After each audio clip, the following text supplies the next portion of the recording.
that's really where we're competing in the costume contest this year. I know that's really where the magic comes out of Telluride, but I do want to submit an entry for the weirdest title for a talk at Telluride. So thank you all for coming to this highly unusual talk, and I really think there's a lot here for us to share because I know this is such a rich community, and I think that community is a big part of what makes this event so special.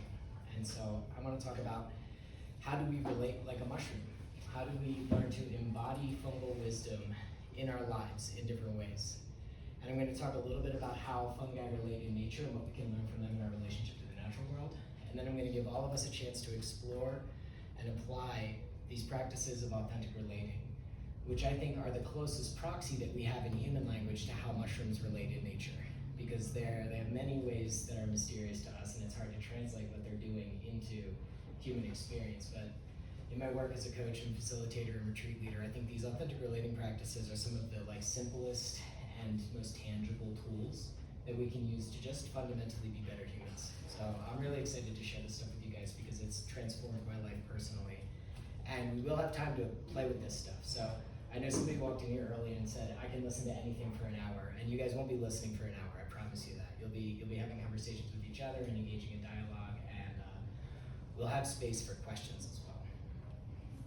And I want to ask the question of how fungi can help us face the polycrisis, because we're in this moment in history where the world feels broken, where these systems are falling apart and we're living on fear, and just we wake up every day with cortisol in our veins as soon as we start reading the news. And so it's easy to look around us and think that the world is broken. But I actually don't think the world is broken. I think our relationship to it is. And I think fungi can offer us a path to right relationship with the world, because I think the root of our challenge is fundamentally disconnection. It's disconnection from ourselves, it's disconnection from each other, it's disconnection from the natural world. And we have our ancestors here, fungi, that have been on this planet for hundreds of millions of years longer than us, learning how to live by embodying connection. And so they have a lot to teach us, because we don't actually have an ecological crisis at all, in my opinion. We have a cultural crisis. We have a crisis of isolation and self-abuse and disconnection that's leading us to this place that we're in now, where the relationship with everything around us feels scary and broken. And fungi can offer us a path back to reciprocity and interconnectedness with the world around us. And I think the need for healing is twofold. We need to heal the relationship that we have with our planet and with Mother Nature and with the non-human system of life. And we need to heal the relationship that we have with ourselves and our inner experience and with each other. And fungi offer wisdom for both. And so I want to start on how fungi guide us to a more relational future with nature. I'm going to move this a little closer so I can actually see it. It's very hard to read. Fungi have, like I said, have been living this interconnected way of being for hundreds of millions of years. And so how can we learn to listen to the lessons that they have for us? They do have a pretty clear guide, because fungi are basically connection embodied.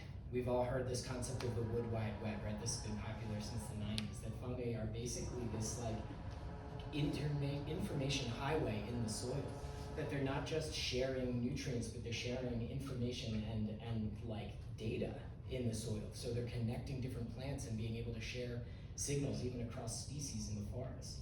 They're able to shift nutrients from a tree that's suffering, they're able to actually get nutrients to that tree from other trees in its environment.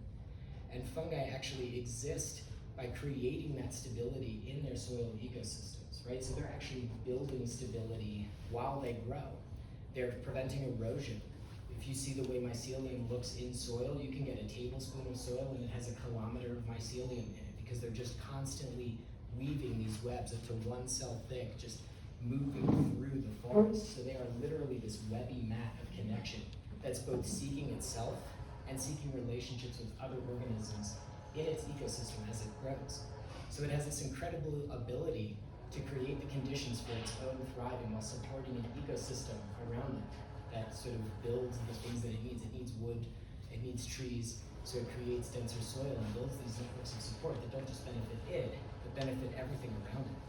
And so this is really the prerogative of fungi, is to weave connection, is to be these sort of merchants and mechanics of the soil, and And we can think about how does this apply to our relationship with the natural world? Does anything in the natural world need us, right? How much better off would so many of these species be, aside from maybe some rats and insects, without us around? But for the most part, I think like 90% of tree species can't even exist without fungi anymore. So could we reimagine our role as a keystone species in nature to embody fungi's reciprocal practices of building the conditions for its own thriving and for mutual thriving just by our way of being? Because there are these incredible connectors both between like earth and sky, and this is one of the things about fungi when I first learned about it that inspired me the most. That they build this bridge between earth and sky by taking sugar from trees and sunlight and trading it for minerals from the soil. And so they create that bridge that all life, I think, walks across at one point or another, right? Everything in an ecosystem ultimately relies on fungi, whether it's the birds eating the insects that eat the plants, right? It's all coming from this relationship that fungi have with everything around them. So imagining how do we live as a species as more embodied and connected to the world around us and seeking these conditions through mutual reciprocal thriving. And fungi kind of challenge our notion of competition. So they're not thinking in zero-sum terms. They're thinking in mutualistic and symbiotic terms. And so we've just only recently kind of had to develop language and social understanding for how fungi work. And I'm not talking about all mushrooms, right? You could talk about armillaria or terrible parasites and they kill trees, but then you could look at endophytic fungi, which don't even actually produce mushrooms. They live inside the cellular tissues of plants and create relationships with them that our science struggles to understand. Like, how do we even think about competition in a world that fungi live in, where so much about it is about mutualism and about understanding the relationships between different species? And some mushrooms will create relationships with like 16 different tree species in the forest. And if you read, a lot of this talk was inspired by Merlin Sheldrake's book, what's it called? Entangled Life. Everybody's yeah, and so he talks a lot about in this book about lichen, and how lichen kind of defy our concept of an individual, because within an individual lichen there might be like 14 different species of bacteria and yeast and algae all cooperating to create an organism that looks like an individual, but actually has all these different things going on beneath the surface. And so I think our culture has guided us to think of the individual as the basic unit of nature, when I don't actually think that's the case in a lot of the natural world. And so when we look at how fungi behave in their ecosystem, they help us reimagine our role as not just an individual, but maybe as a species or a tribe or as a group in a richer way.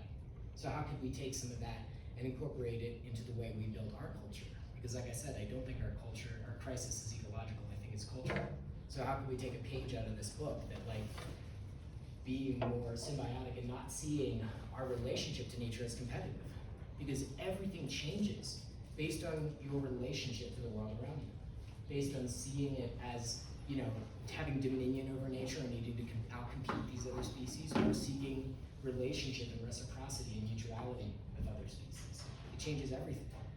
And as a species, we're really young. We haven't been here that long. Fungi have been here for millions and millions of years before us.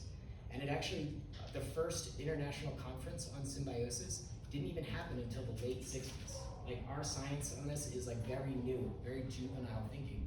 And why do you think that conference happened in the first place? It was the Cuban Missile Crisis. We had pushed ourselves to the brink of self-destruction by competing with one another, and only in that moment of like collective crisis did we even begin to reimagine a relationship with nature that wasn't competitive, that wasn't zero-sum. And fungi rarely harm anyway. It's only a small minority of species that are truly parasitic. Many of them have these mutualistic relationships that we should really seek to understand at a deeper level. And fungi are regenerative. The way they consume actually creates the things that they need for thriving. I already mentioned this a little bit with the Wood Wide Web thing, but it's kind of incredible how fungi are this, like, again, a bridge species between life and death. They take this moment of decay and create opportunity from it. They take something that was waste and create food, not just for us through mushrooms, but through creating soil from digesting woody debris. And there are some theories that say that coal may never form on the surface of this planet again, because for millions of years, woody plants had developed lignin, which is a very complex molecule, very hard to digest. And so those debris would just fall onto the forest floor and accumulate over time and build up. And and then got covered with sediment and eventually became compressed as coal. We're using it today. That stopped happening when fungi evolved the ability to digest lignin. And it's now one of the most important processes of unlocking those nutrients and creating soil and recirculating all of that energy into the web of life. And I have a vision of the future where all of our trash in the ocean and in landfills, fungi find a way to eat it. And like all of these forever chemicals we're creating, right? Fungi kind of find a way to break that down because they're enzymatic wizards, right? They're constantly innovating ways to just take advantage of what's around them. And so when we compare our systems of consumption to the systems of consumption that fungi embody, it almost feels like it couldn't be more different, right? Our systems are primarily extractive, short cycle, based on convenience. You know, we have all of these processes that sort of just take things out of circulation and lock them up. Whereas fungi's process of consumption fundamentally recycles and regenerates as it consumes. And so how could we use that to rethink our relationship to consumption and to using natural resources in a way that might actually benefit other organisms and create more opportunity instead of removing energy from the web of life? And fungi have this beautiful attunement to their environment. We've all experienced this, but who here is a forager? Anybody here forage mushrooms? So you walk around in the woods for weeks and you see nothing, and then all of a sudden, seemingly apropos of nothing at all, right? There's 50 pounds of your favorite mushroom just growing in the forest. It's incredible. So they have this unbelievable ability to attune not just to the place that they're in, but also their timing and the moment. And that's what this concept of genius loci means. It's the spirit of a place, but the spirit of a place in a particular time. Like the moment that the aspen leaves first start to blow off the trees and that golden light is raining down on you, or that moment when like the first green starts to come up through the frost. Like I had goosebumps talking about it. Because I've learned through my relationship with fungi to feel these moments in nature with more detail, with more nuance. I can open my window now and like guess within 15% like what the relative humidity of the air is, because I'm like starting to feel what the fungi feel. Like, oh man, the oysters are probably out today because I can tell that ambient humidity is higher, right? And so they teach us this level of attunement by building a relationship with them, by learning what are their conditions for thriving and surviving, and kind of tuning into what they're sensing. We can build this capacity for a greater sensitivity, for this sense of like not just geographic awareness, but temporal awareness as well. And what does each moment call forth in us and ask for us? And like even something as simple as when you walk through the forest, can you see where like the soil moisture is a little bit higher? There's a little bit of a mossy plant, so the grass is taller over there, right? So there's these like really subtle ways that fungi invite us to attune to our environment in a deeper way. And I think we've lost a lot of this in an era where you can walk into a grocery store and buy blueberries in February, right? Like we just don't have to pay attention to what's going on to us. We can push a button and get it whenever we want. And so we've lost some of this natural sensitivity for this level of attunement that's much more nuanced. And I think building a relationship with fungi can reawaken that natural capacity that we all have. And Ursula Le Guin said it better than I ever could. To use the world well, to stop wasting it and our time in it, we need to relearn our being in it. And that's what I think fungi can fundamentally do this for us. They can weave us back into the web of life because they're such powerful connectors, and this is kind of their prerogative as a species. And we're not even getting to the point where we're talking about anybody in here who's taken psilocybin and like literally felt the breathing web of life around you. And my personal belief is maybe that's fungi's prerogative to, or invitation to us as a species, as a like young rising star in the web of life on this earth, to say like, chill out, welcome home, like come back, you know, like recognize who you are and what you're a part of. And maybe that's their gift to nature, is to help us as a species kind of minimize our ecological destruction, right? Because this is sort of what they help us do. And Josh Schrei's one of my teachers, he has a great podcast called The Emerald. He talks about how fungi can also give us a sense of animism, a sense of feeling the spirit of the other organisms in our environment. And I think working with fungi has given me that capacity as well. And so I think relearning our being in the world is one of the things that fungi can offer us. But I think it can also offer us tools for relearning our being within our communities with one another. Because that is an ecosystem too. A city is an ecosystem.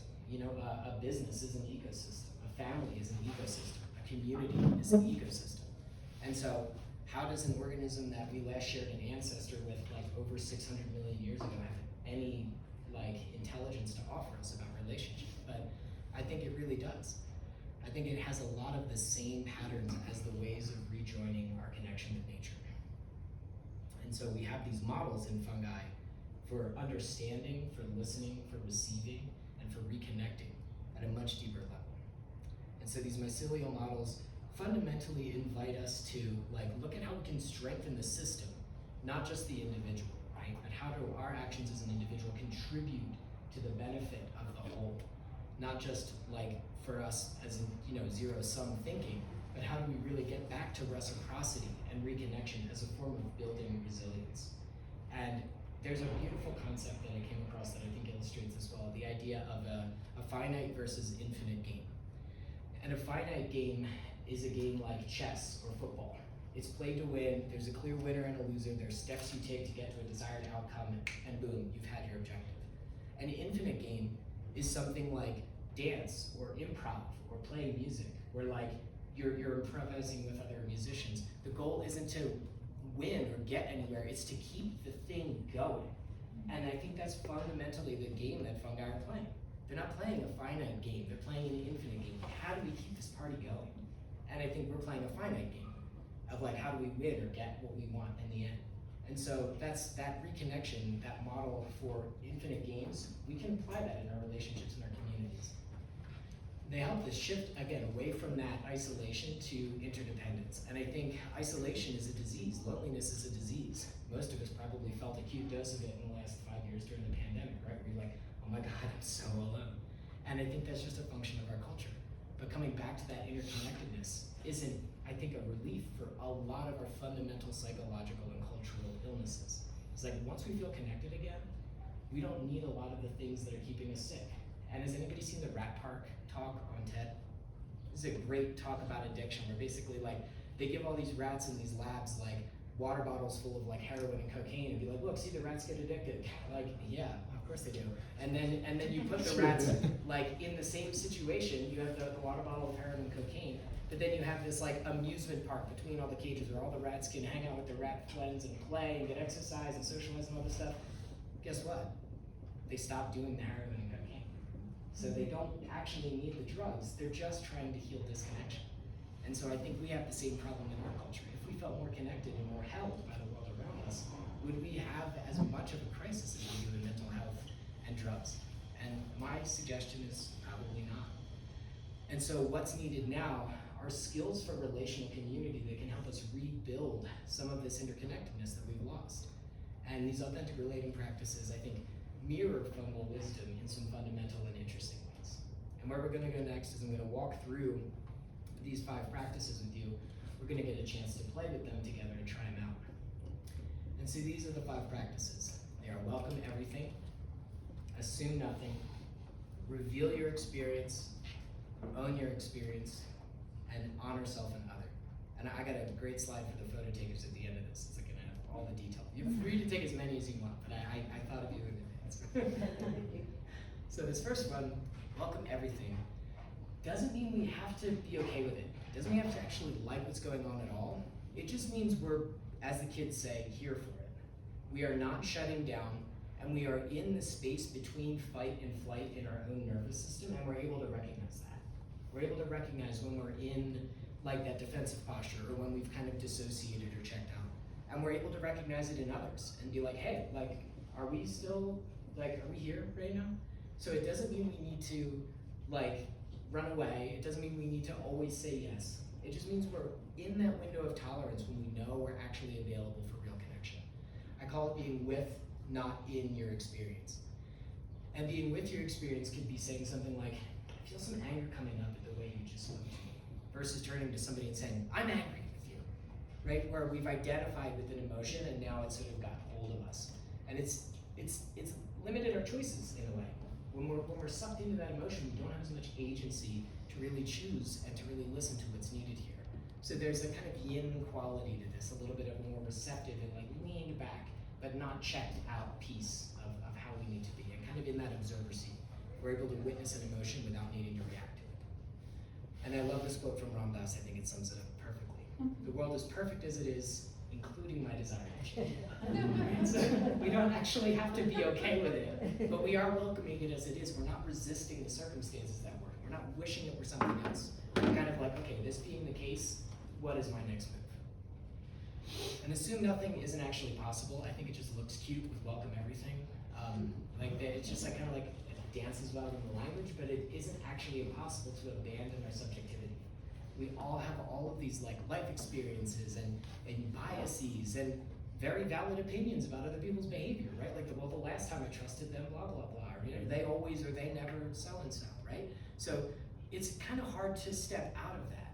And we actually don't want to abandon that entirely. Our shared, lived experience is wisdom. That's valuable for us. We've gained perspective over time and learned hard lessons throughout our lives. But what we don't want to do is carry that into the present moment with us like a screen that's blocking us from seeing things as they actually are. Because ultimately that perspective really does limit what we experience, limits our choices, limits what we're willing to let others be, other than what we've kind of projected them to be. My friend calls it role casting. So like, you've cast somebody in the role of victim in your life, and now they can never be successful. You've cast somebody as a role of villain, and they can never actually say anything right. And I've noticed in my own life, can you listen to somebody who you like really don't like and actually find something that they say like, that's kind of a good idea, or I never thought of it that way. Like, that's a good litmus test for this. Like, can you actually step past your bias to fully hear somebody else's perspective? Because you may not actually learn something otherwise. And nobody has a monopoly on truth, right? No matter how right you think you are, the person you disagree with has something to teach you. And so these phrases can be helpful.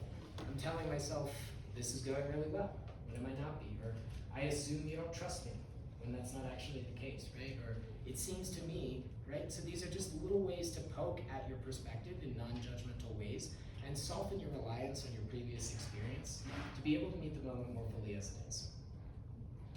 It's the mark of an educated mind to be able to entertain a thought without accepting it. So that's old school wisdom right there. That's Aristotle. That's like way back, right? So this is not a new idea.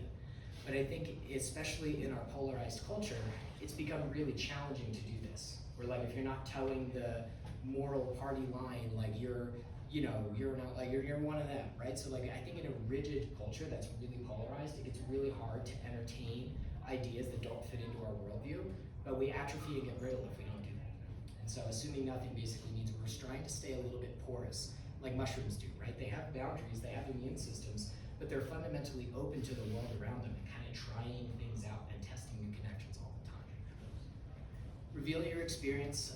Somebody in here earlier mentioned Boulder, like, oh, I heard from Boulder, authentic relating school in Boulder. It's like, in Boulder, this means the vulnerability Olympics, I call it. Where like, you're just telling everybody what you think and feel all the time. That's not actually what this practice means. So that doesn't mean we're here to get real raw all the time. Like, you ask somebody how they're doing, and you're like,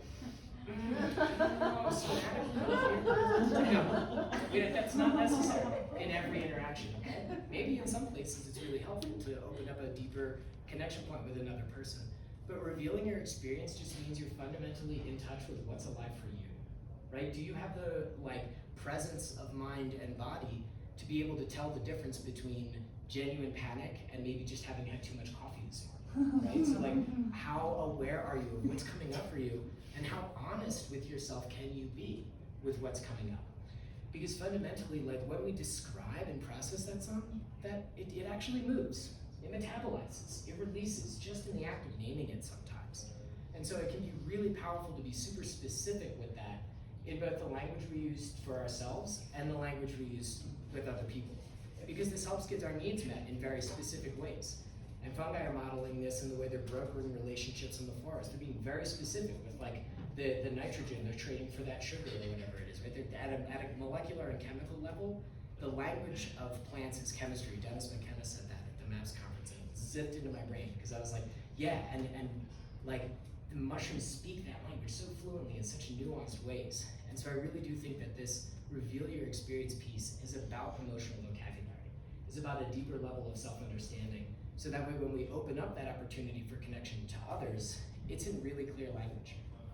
And I use the metaphor a lot of the Crayola crayon box when we were kids. We got the color wheel up here on the wall, it's kind of fun. Do you remember that kid that always had like the super cool 64 pack of Crayola crayons with like the periwinkle and the mauve and everything, and you're sitting there with like the 4-pack of like red, green, blue. It's like most of us emotionally have the capacity of that like 4-pack to describe our feelings. And there's a lot of research on this. Brene Brown's team surveyed like 200 graduates at the Stanford School of Business and asked them to name how many emotions they could like describe on a daily basis in themselves and others. So the smartest minds in the country. How many do you think the average was across the study? 3. 6. There's 6, yeah.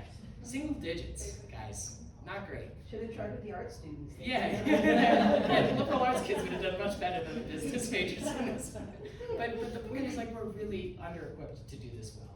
And so it takes time and practice to do this, but revealing our experience gives us a lot more capacity to both meet others and be met by them, as fungi are in nature. And fundamentally, what we can name, we can tame, right? So it always looks bigger when it's undescribed. That unknown, that fear is almost always feels more intense until we sort of take a look at it and name it. And so I think that's the invitation with this practice. Owning your experience, this is like basically what adulting is. I think is like your responsibility is your response ability. I like that. It's catchy, it's clever, but it's actually true. You're not responsible for like what other people say and do or how the world looks around you. You are responsible for your ability to respond to those conditions. And that's exactly what fungi do so beautifully in nature.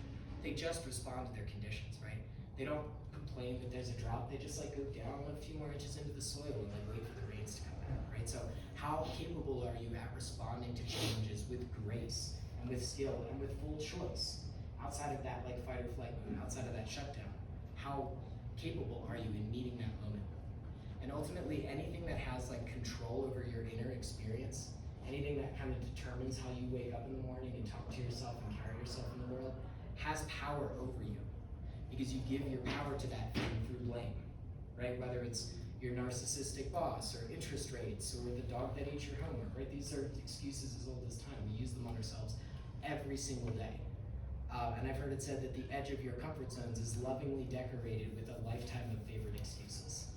And I love that one. The first time I heard it, I went, okay, it's so true, right? So like, and it's good to do an audit of those favorite excuses every now and again and look at like, where am I giving my power away to things that I'm blaming for how I feel inside, right? So that's owning our experiences, being willing to do that audit. And when we're in connection with somebody else, when we're like, sharing an experience that might be challenging, it's really important that we center ourselves so we don't center ourselves. You guys can tell I'm a fan of wordplay, right? And so center yourself so you don't center yourself. Get it? Like, are you centered and grounded so that you're not taking up the center of the room? So you're not sucking all the oxygen out of the conversation. Because fundamentally, like, the more of your data is clouding your field of attention, the less space you have to receive someone else. We all have a limited capacity of attention and bandwidth. And so if you're all having your experience and it's real big and loud, everybody else is gonna get further away and harder to connect with. But if you're centered, you're not at the center anymore. So you have more room for information to come towards you, to be receptive and to be grounded for other people, to kind of meet them more fully. And they'll feel that energetically. Like, we've all been in conversations with somebody who's just like popping off and now everybody's gotta like orient to that thing, versus like the person who's like grounded and cool and has it like together in themselves, and people feel safer around them and feel more open around them. They have more resources available. And when we do share, when we open up and we do get into that vulnerability Olympics piece, we do want to share without projection or judgment. So looking at those assumptions, we've named them, we've said, I'm willing to step past that right now, and just name our experiences in this. And even simple things like, stop saying, I'm sorry you feel that way. Stop saying, I feel like you blah, blah, blah, right? These are actually projections and judgments that we're kind of masking in I statements. So something like, I feel like you never listened to me.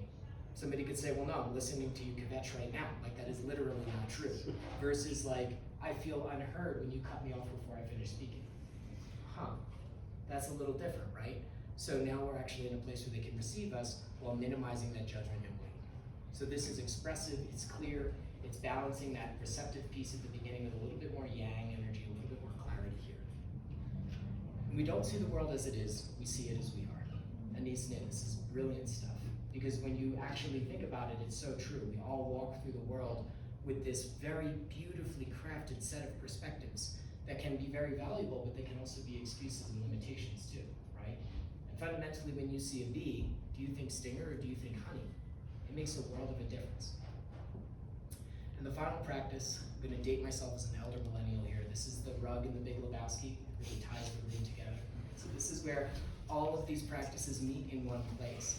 It's that balance of boundaries and curiosity, that balance of that yin and yang. And accountable not just to ourselves and to the other person, but to the relationship.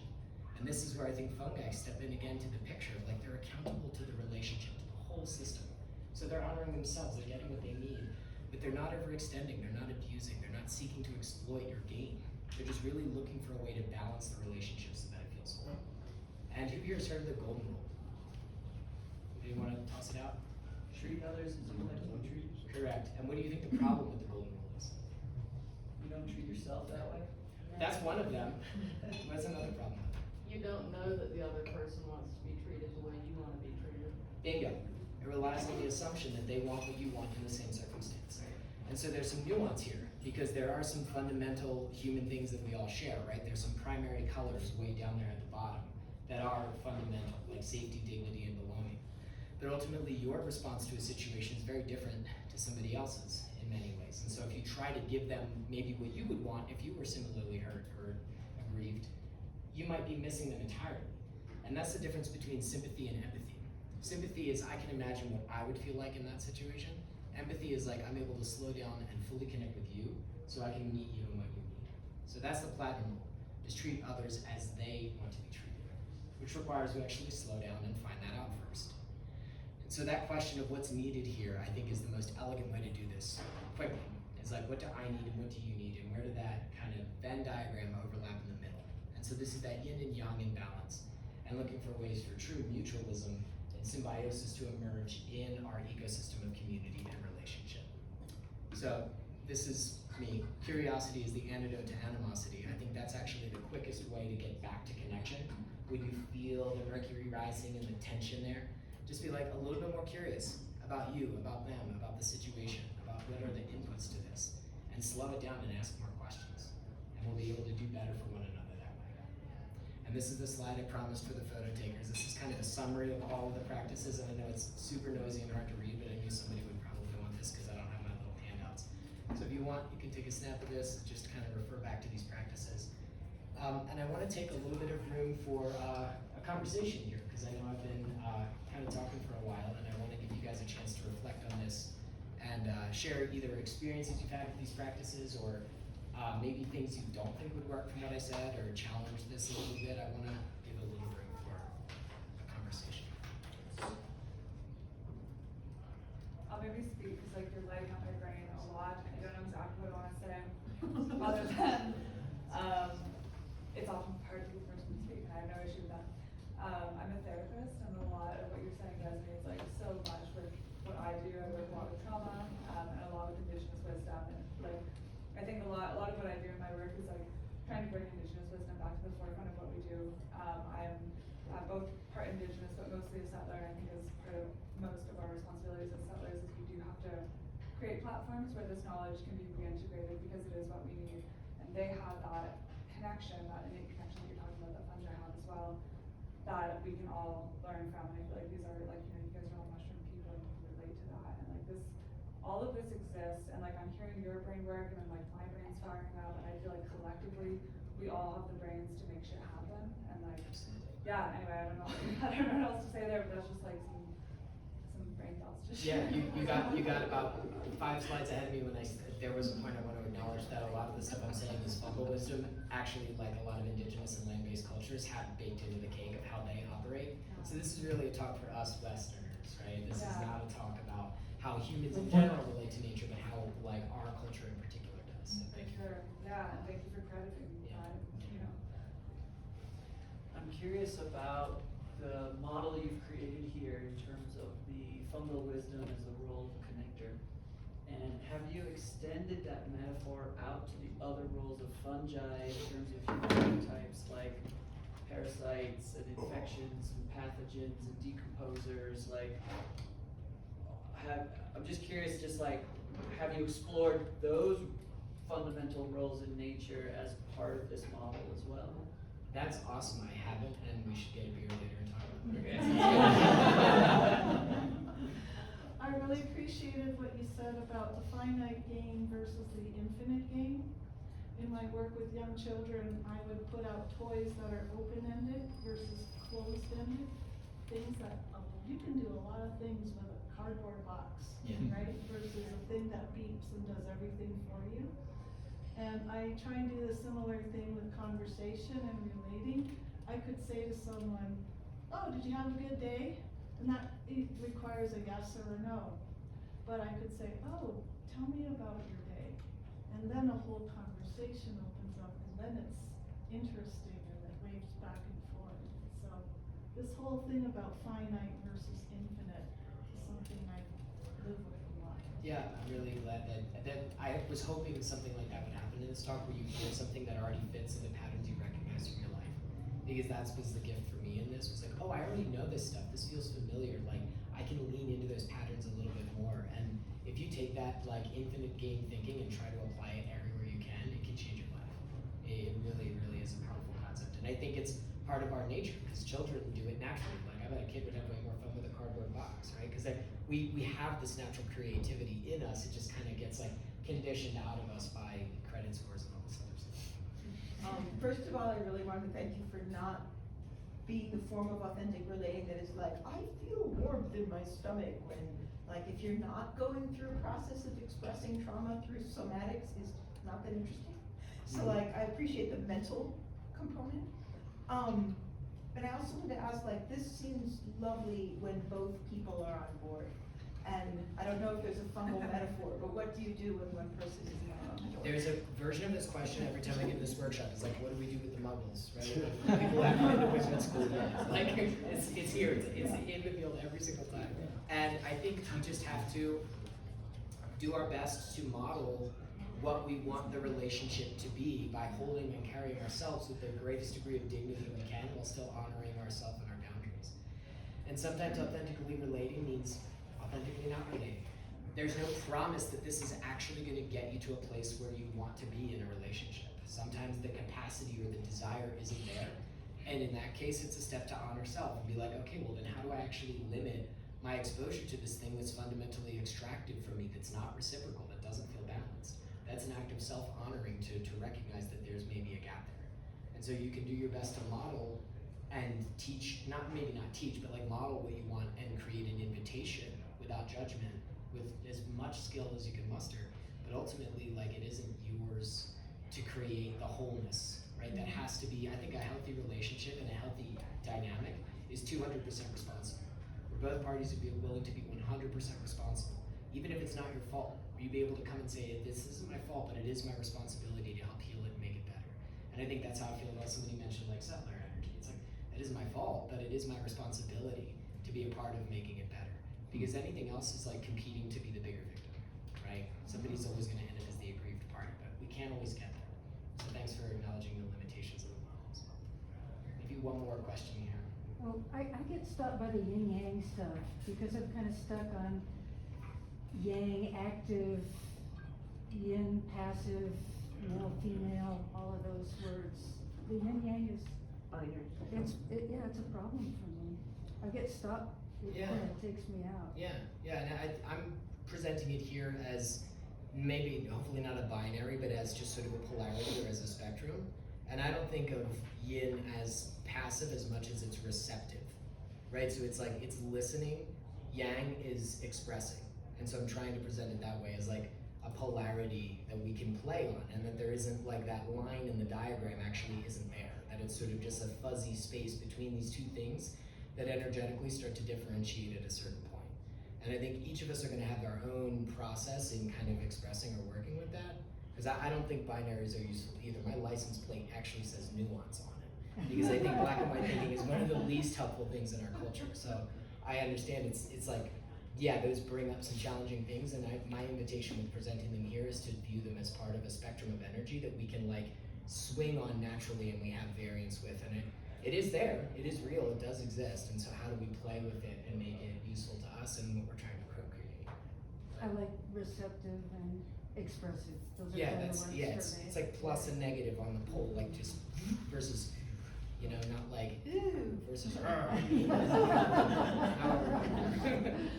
So I want to keep this rolling to give you guys a chance to practice a little bit this, but I'm going to be available after for more questions.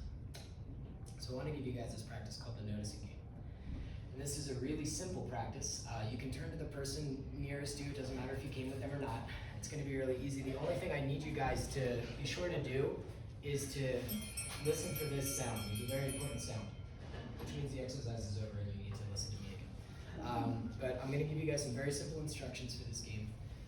And it combines all of these practices in a very quick format. And I want you to kind of think about and keep in mind all the practices we just talked about welcoming, about noticing, about revealing as we go through this together. And it's going to help us shift out of those stories and into our experience and bring a little bit more immediacy. And the invitation here is to notice not only the layers, you're talking about expressing something somatically versus mentally, but also when does it move? When does it move from your head to your gut or vice versa? Or when do you feel your attention more in that inward receptive versus outward expressive? Or when is more of your energy on your own experience versus somebody else's, right? Because this is a meta skill, I think, of self-awareness that's really, really helpful to start to work with this stuff. It's can we tell when we've drifted or when we've moved or when the energy in the conversation has shifted? And what's needed to bring it back into balance? So this really simple exercise is gonna help us do all of this stuff. But fundamentally, we need to stay present. So no looking at your phone or recording things or taking notes. Just try to be as focused and grounded as you can, knowing that there's no way to do this wrong. You're not going to be graded or quizzed at the end. So you're going to turn to your partner, and the person with the shorter hair is going to start first, just to make that easier. You're going to say, being here with you, I notice blank. And keep your noticing pretty simple. Keep it right on top, whatever's salient. I notice I'm really nervous I'm going to get this wrong. Or I notice my hands are clammy. Or I notice you have really cool eyes, right? Whatever it is. It could be something about you or about them. Keep it short. Keep it present in the moment.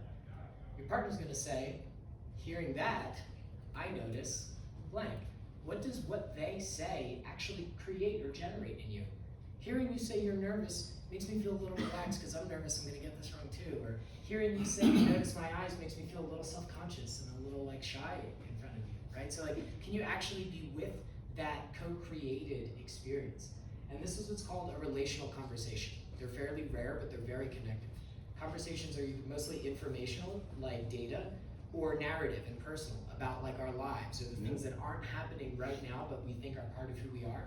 But the real juice is right here in the moment. So having a relational conversation with someone feels different. So I want you guys to try it out. This is all we're gonna do. We're gonna go back and forth. Being here with you, I notice blank. Hearing that, I notice blank. You only have two choices. Either respond to what they said or pick something new to share from your side and see what reaction it generates in them.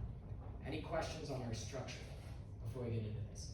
Non-participation is also an option. If you didn't sign up for this and it's too much for you, whatever, you just sit it out. It's not gonna last that long. So what we're speaking that we're noticing is either something in ourselves or the other person? Correct. I would challenge you to notice something in yourself and let the other person react to it. But if you want to, if it feels safer for you, you can name something. I like your t-shirt or something like that. Really, low stakes is okay too. But I think the richer ground is going to be connecting to your experience and watching it change in relationship to your partners. I think that's where the juice is. Any questions on this? Okay? Go ahead and begin in your own time, and when you hear this very special bell,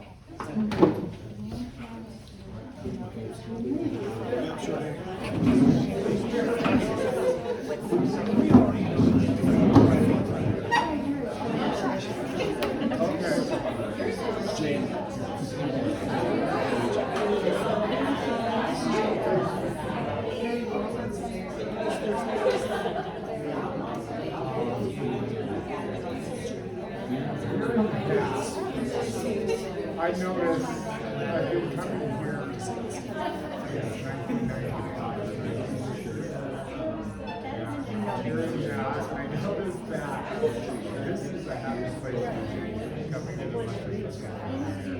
And I feel connected with my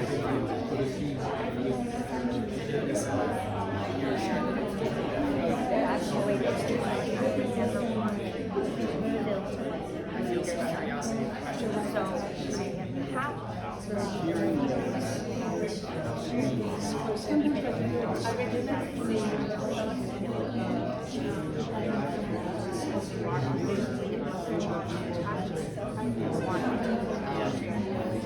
hearing that, I feel some like really like coming up with like comparison. It's a big experience. I like how It's really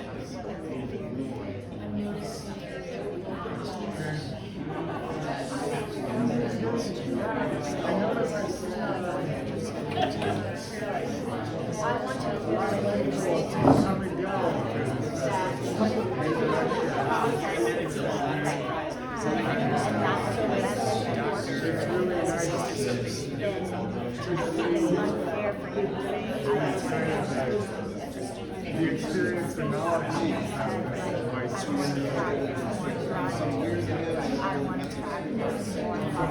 seeing contagious.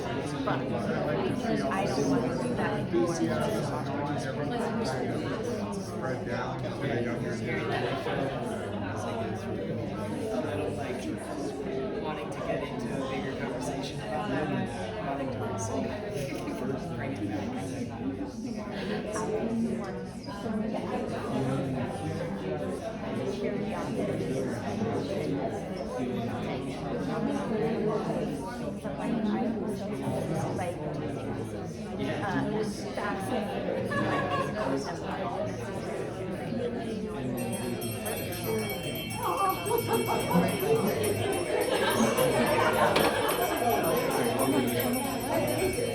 Y'all remember the bell, right?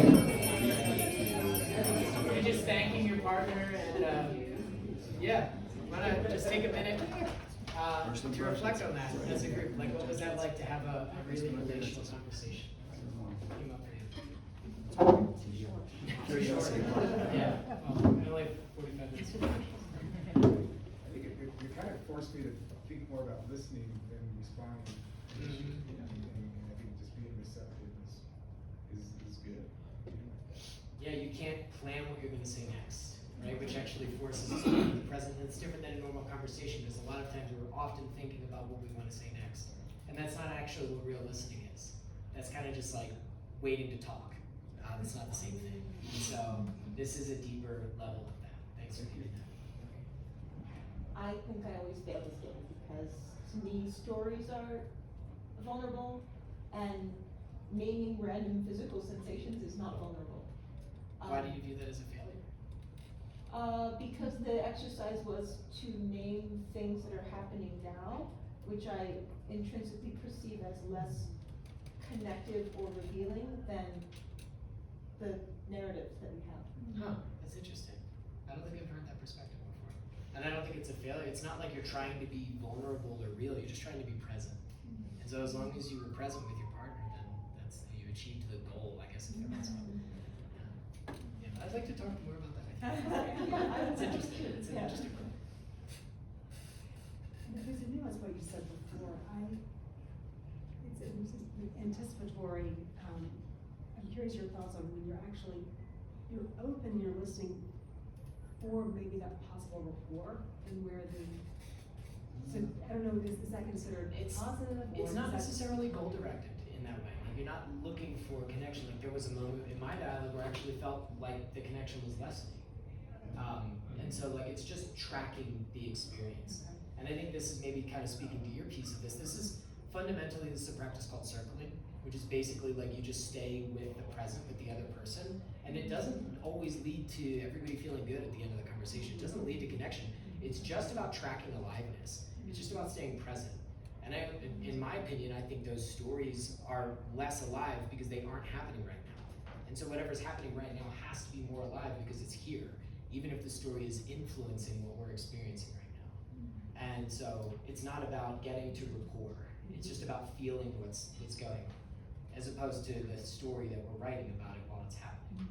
So I do want to give the impression that it's supposed to generate like more connection in a way. It's just kind of like a muscle building exercise. Like going to the gym and doing those weird like tricep lifts. Like you never actually get to do that in your life, but like it just gives you more strength in it. So I think I need to challenge myself because I think it feels very present to be looking for the rapport, but I need to challenge to just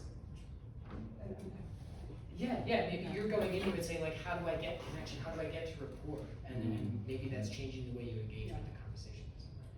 I think the interesting thing is like you're connecting the whole time, even when you're not saying anything. Because like what happens, especially when saying a lot of stuff, there's like moments where it's like lighting you up, and you're kind of like, I want to say something to that, and some people don't have the skill of waiting, and they will interject and say something.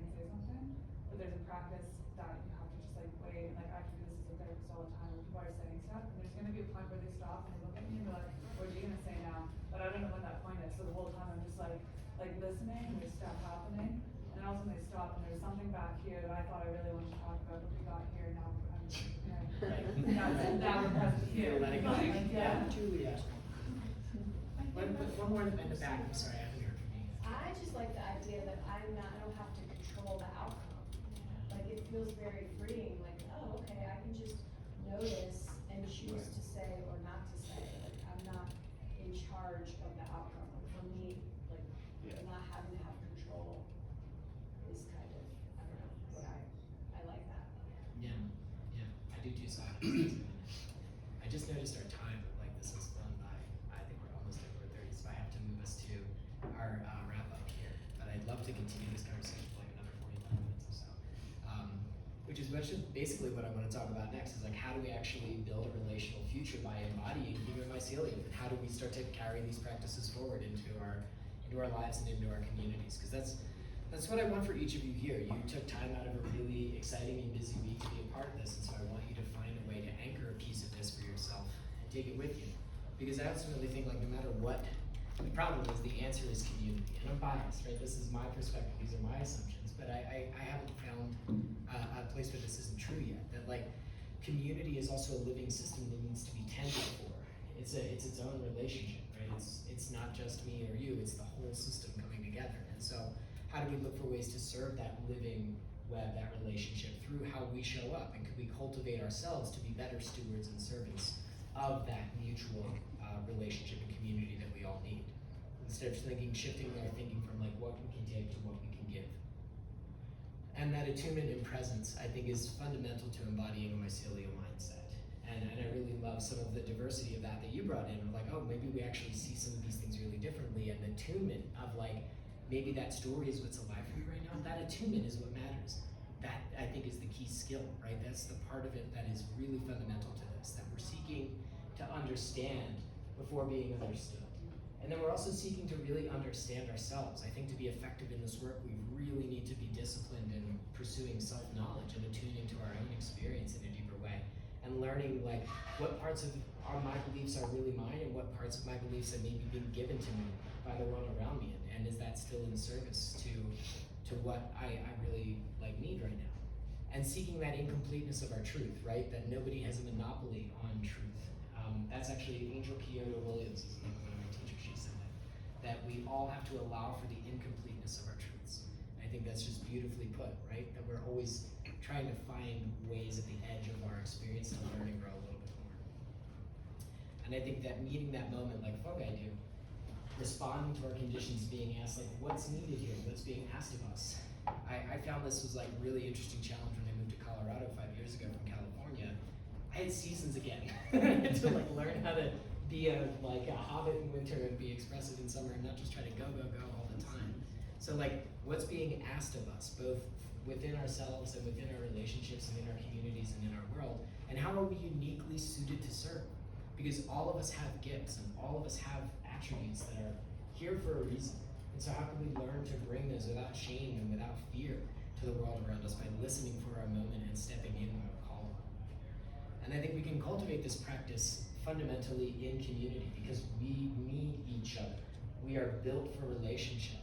And so how can we find places where we're able to practice this and live this in community? And maybe it's just with like a friend or a trusted partner or something, or maybe you actually find a tribe of people doing this work. They're all in this room with you right now. And we've actually built a global community around this at Fungi Academy with the Human Mycelium Retreat. And hopefully this will play. I just want to give you guys like a little 15-second snapshot of this experience. We gather for 10 days at a jungle garden in Guatemala, and we grow mushrooms and go foraging and do of authentic relating, and everybody who said like, oh, I want this to last a little bit longer. 10 days is a while. So we do a lot of it. And actually, some people here are doing on the retreat. It's good to see you. And so we are going to have another cohort of this launching in the spring. So if anybody's interested in joining us, I invite you to come. You can scan this to learn more and sign up for the wait list. You can come talk to me after. And I'm also happy to share a lot of like online resources too that are much lower stakes than a trip to Guatemala. We're actually going to have an online component of it for people who don't want to travel, where we're going to meet monthly and just have conversations and meet with people. And I know free online communities that do this stuff like that circling practice or AR games. Like every week you can just go Tuesday night and meet strangers on the internet and practice this stuff. Because I think we need to be building this in community, and we need to be looking for ways that we can be doing this in community, not just like, you know, in our own lives, but out there in the world and taking advantage of the interconnectedness that we have to spread these practices to different places and find ways to cultivate relationships we never would have otherwise imagined. And so I really want to end with this quote from Robin Wall Kimmerer, that all flourishing is mutual. This is from her book, Braiding Sweetgrass, which if anybody, or no, I'm sorry, The Service Berry, which if anybody hasn't read it yet, it's incredible. A lot of these concepts are in there. And that's really what I think this is about, is finding paths to mutual flourishing. So. I just wanted to say that if you do have the opportunity to go to Fungi Academy in Guatemala, I would highly, highly recommend it. We both had the pleasure of spending 10 days with Gabe and the other staff out there. Yeah, just highly recommend it. Yeah, it was a lot of fun. I still use the principles that he taught us 2 years ago, still today. I love hearing that. That's what it's about. It's about getting together and sharing this in practice and community. And so I want to just end with a commitment. Like, what are you committing to? You don't have to share this with the group, but just like as you leave this space, like, what is a piece of this that you want to take with you? And maybe make an agreement with yourself that it can be different if you choose it to be that way. Or it could live in you if you give it a home and nurture it and allow it to grow. So I think that's all the time we have. Thank you for being here. If anybody wants to connect with me, there's a link to my website, and you can just hang out and chat with me too.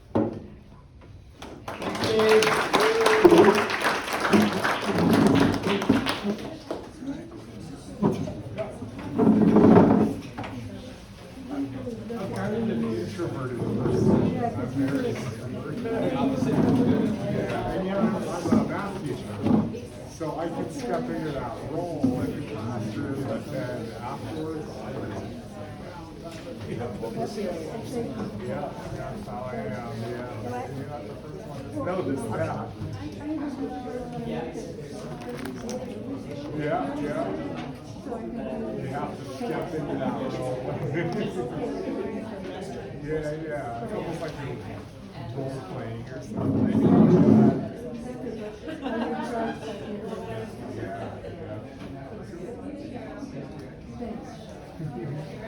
What's your name? I'm Chris. I'm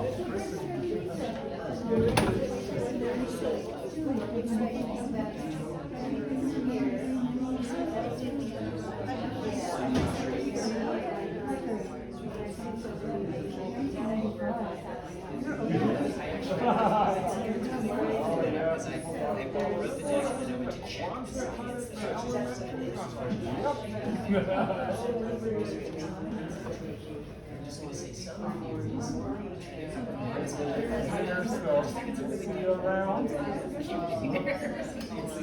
But it's catchy. You got me. Like, you got me. It was like 2 weeks ago.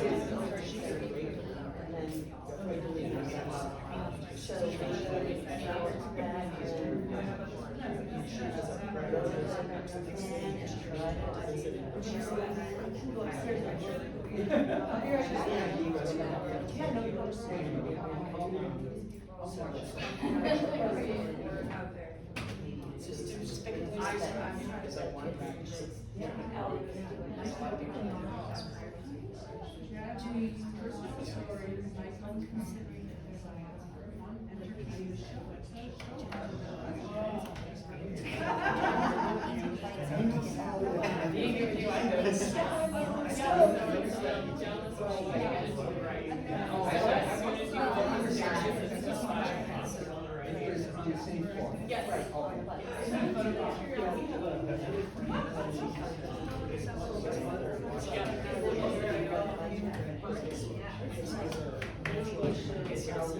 Well, because she lives on the way, and when all that stuff is coming out.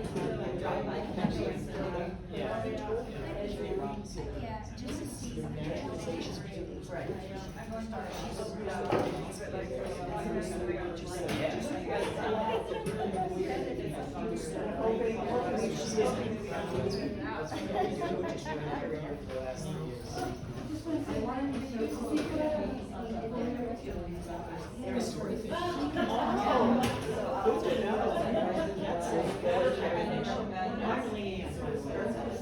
Christina, yeah. So you're a veteran of the festival? This is my first probably seeing the world survey and train, so, and see if anyone else like understands. It's the same color red or something. Yeah. It was lovely meeting you, Michelle. Lens either line up with mine, or does your lens like complement mine in an interesting way? Yeah. So we're sharing our, because of music, filter, when we're interested, it's like we both know this or told this or this. You're actually describing a relational conversation. Okay. You're just describing a relational conversation between an initiative. And that's a 201. Like, I actually think you're doing a more advanced version of your practice. Because what you're doing is you're taking, like, hey, here's my world and here's your world. And I'm gonna get you over this. Like, I can see all these farming to the images where I'm collapsing the images from one. So that interference pattern that was turned on, that's the connection. That's the alignment. So it's not like narrative is different. Narrative is like, hey, I have a dog, and that dog got sick last week, and then I got sad when my dog got sick. Right?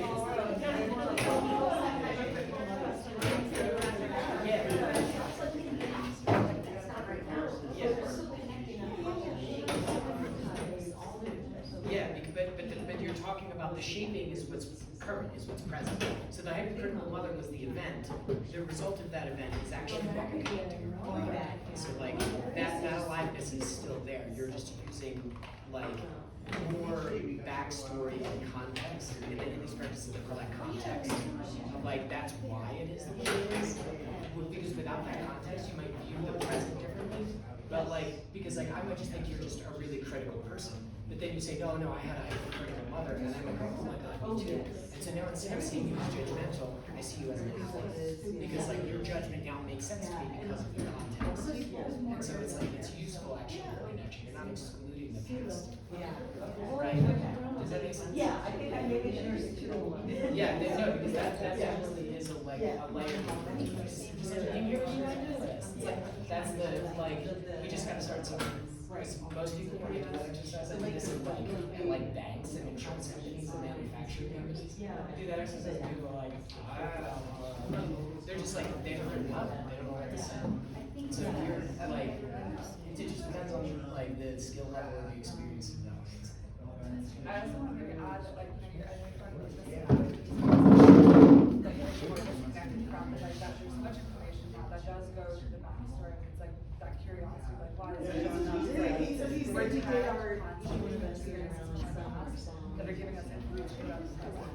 And that can help us reshape what we're experiencing. A lot of times if we have that understanding. For example, like I'm going on my belly right now when I'm talking, and I think maybe I'm nervous, but then I realized like back when I was in grade 1, I had to tell a presentation in front of the class, and it really freaked me out. But this isn't that, and so we're just constantly just reassessing our experience through present awareness that may take us back and forth.